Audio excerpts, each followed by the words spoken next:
Allez, salut les amis, c'est parti pour la matinale, très matinale du mardi. Et encore, ça fait 1 heure que je suis levé. Sur ce, on commence directement par Bitcoin sur le daily. Donc ici, euh, toujours pareil qu'hier, d'accord. Donc exactement la même analyse que dans la matinale d'hier. Donc toujours le point de choc actuel ici et non celui-ci, d'accord. L'indicateur a une latence dans certains cas de figure que j'ai expliqué hier. Par contre, le seul truc intéressant à souligner, c'est que ce point de choc a finalement clôturé sur mesh. Donc, potentiellement, on va voir ça plus en détail sur les low time frame, mais potentiellement, on a ici un graphe de liquidité. Alors, c'est pas un lot très très intéressant, mais attendez, hop, voilà. Merde. Hop, voilà. Mais ça pourrait, c'est pour ça que je préfère regarder ça sur les low time frame, mais ça pourrait en gros être un graphe de liquidité, donc un order flow qui s'est retourné à la baisse momentanément pour aller racler la liquidité ici sur les low time frame pour alimenter la suite de la hausse, d'accord. Alors pourquoi est-ce que j'aime pas ce lot là à gauche? Parce que c'est un lot qui est un lot en fait qui est sur la low time frame, pas la haut time frame. Pourquoi? Parce que ici vous avez, alors je vais vous le faire en dessinant parce que c'est compliqué à expliquer. En gros, un lot, pour moi, ça serait 3 bougies. C'est composé de 3 bougies. Sur le daily, je parle. Hein. Donc ça, c'est un lot, d'accord? Parce qu'il y a la bougie du milieu qui est plus basse que les deux autres bougies. Or, ici, vous voyez bien que c'est pas le cas. On a la bougie de gauche qui est plus basse, celle de droite qui est plus haute, ok, et celle du milieu, du coup, qui est pas un lot pour moi. En tout cas, pas sur le daily. Mais je vous ai quand même tracé ça ici parce que sur le H4, on va mieux le voir. Ok. Bref, donc pour comprendre que dans l'absolu ici, ça reste un lot, mais plutôt sur la low time frame. D'accord. Bref, c'est pas super important. On passe sur le H4. Donc ici, on cherche toujours des shorts, hein, quoi qu'il en soit. Peu importe toutes les remarques que je viens de faire. On est toujours sur un order flow baissier. On est toujours dans le high pullback du swing pullback. Donc on cherche toujours des shorts. C'est juste qu'il n'y a rien à short, même si on voulait short. D'accord. Donc structure morte sur le daily. On passe sur le H4.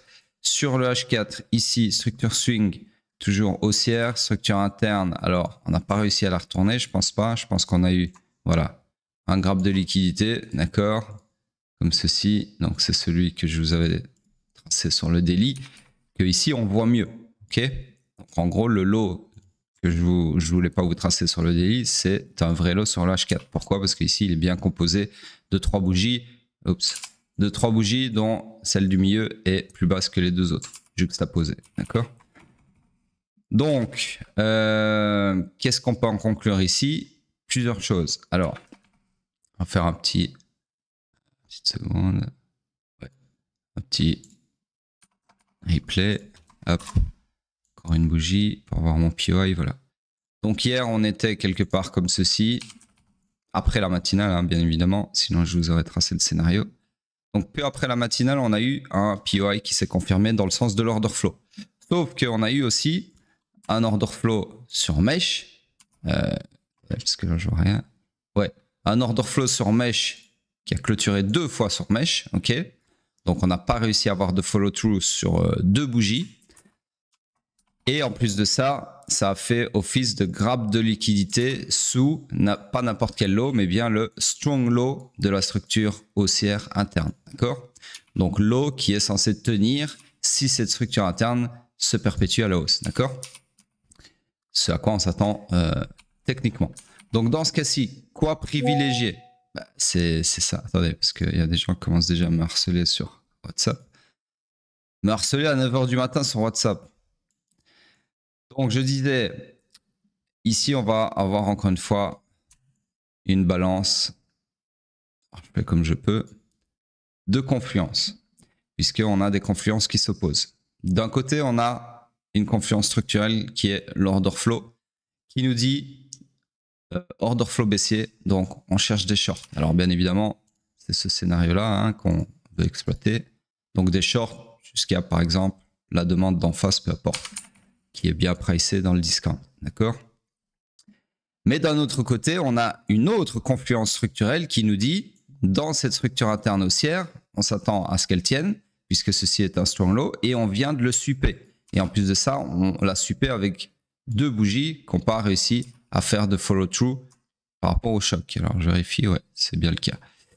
Donc du coup ici vous avez une confluence structurelle bearish qui est le choc, chercheur de short, et une confluence bullish qui est on a sweepé un strong low interne certes, mais un strong low quand même, donc potentiellement c'est bullish, d'accord? Donc ici on est vraiment sur du 50-50. Donc dans ce cas-là, alors on peut rajouter les liquidités, mais ça va pas nous servir à grand chose puisque, alors je sais pas pourquoi j'en ai deux ici, on a sweepé la liquidité acheteuse et vendeuse. Donc là ça s'annule. Alors on peut les mettre, hein, les deux liquidités, ça vous fait 2 et 2, belle affaire. Donc voilà, autant pas s'en soucier, ça nous avance pas grand chose. Donc voilà, là on a vraiment du 50-50.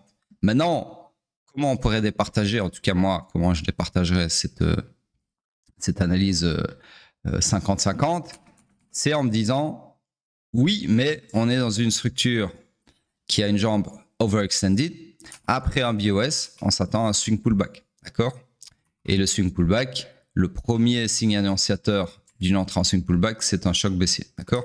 Donc là, vous pourriez rajouter une confluence dans la balance du côté bearish, du côté des shorts, avec ce que je viens de vous expliquer. Donc, sous-entendu, on s'attend à un swing pullback et même vous pouvez rajouter toute cette poche de liquidité, ça fait encore une confluence, d'accord? Donc, voilà, c'est si vous vous étiez arrêté à 50-50, c'est pas faux, mais personnellement, j'aurais rajouté ce que je viens de vous dire dans la balance. Donc, clairement, leaning short, d'accord? Donc voilà, en gros, le scénario que je vous trace ici. Ensuite, qu'est-ce qui s'est passé?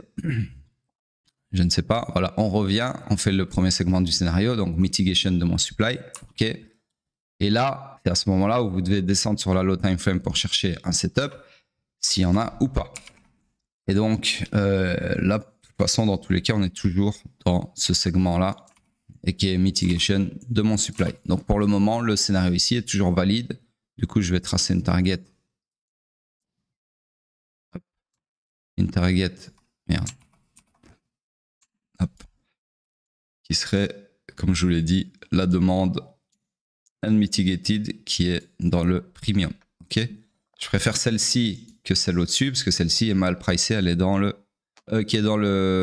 donc celle-ci est dans le celle-ci là est dans le premium, donc mal pricée, et ici ma langue à fourcher, c'est le discount bien évidemment, d'accord, donc bien pricé.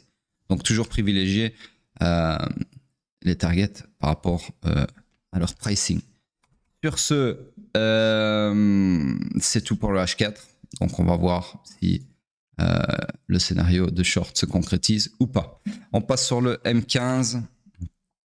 Alors, le M15, beau bordel, si on regardait.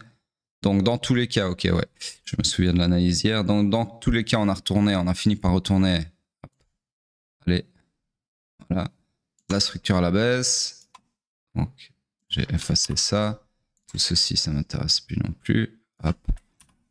On se retrouvait donc dans cette structure baissière que je vais, hop, donc sur cette bougie là et dans laquelle nous sommes toujours au final. M15, voilà, ça je récupère. C'est moi juste regarder ici quel est le lot.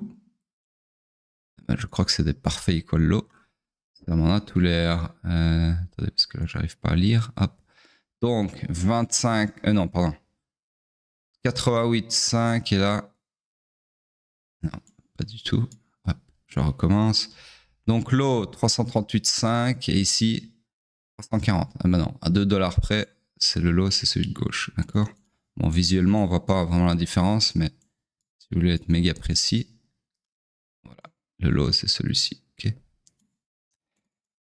Voilà, donc, quoique, on a peut-être retracé, c'est bon, regardez.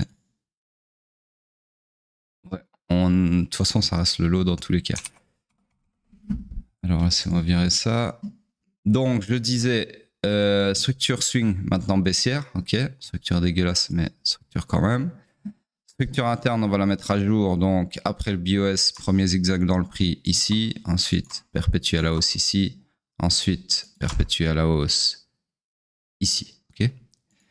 Et order flow baissier, donc nous sommes tout simplement dans le high pullback qui peut aller maximum jusqu'au low protégé du swing pullback. Donc on cherche des shorts et là on est en train de revenir en fait dans un POI en ce sens, comme ceci, Ok. Donc là, sur le M15, le scénario en cours, ça serait un truc comme ça.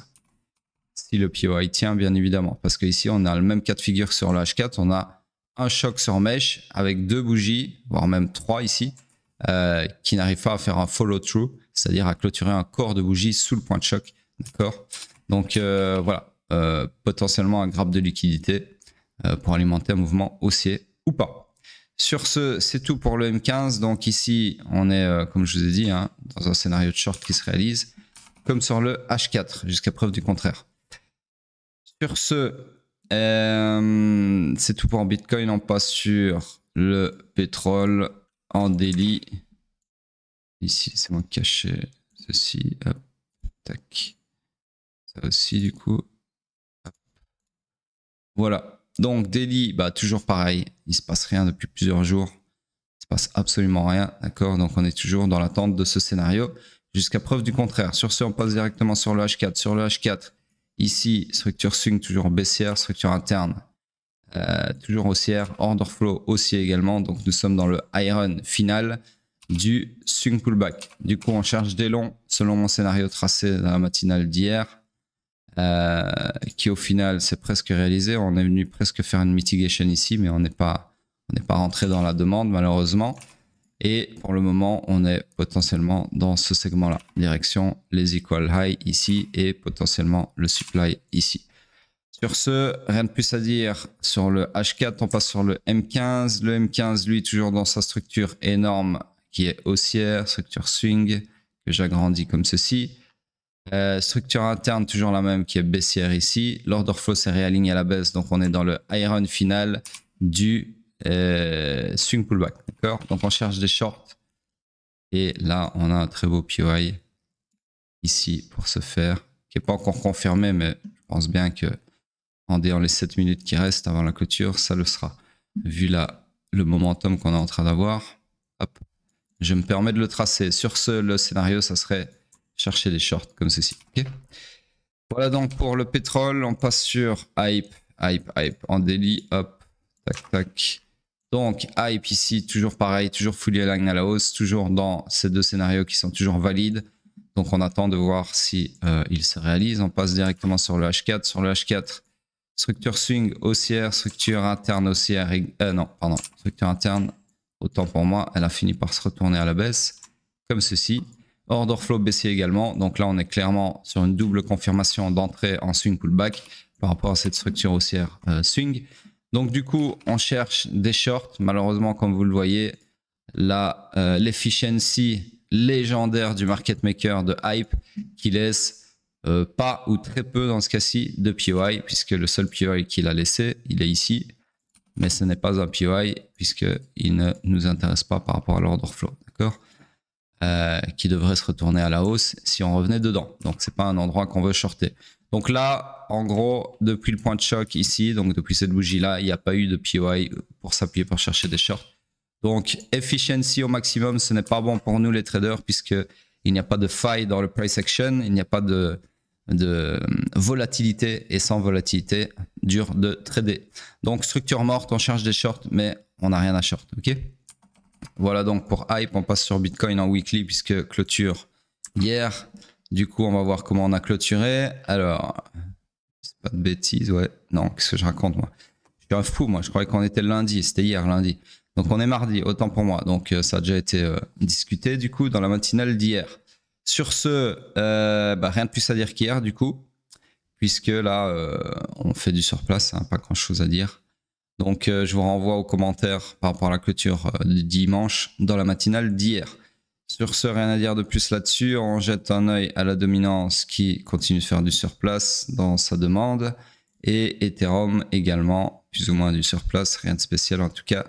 Voilà, ce qui clôture la matinale. Laissez vos commentaires, retweetez le tweet annonciateur de la matinale. Je ne le dirai jamais assez, c'est le plus important. Sur ce, je vous dis à plus tard.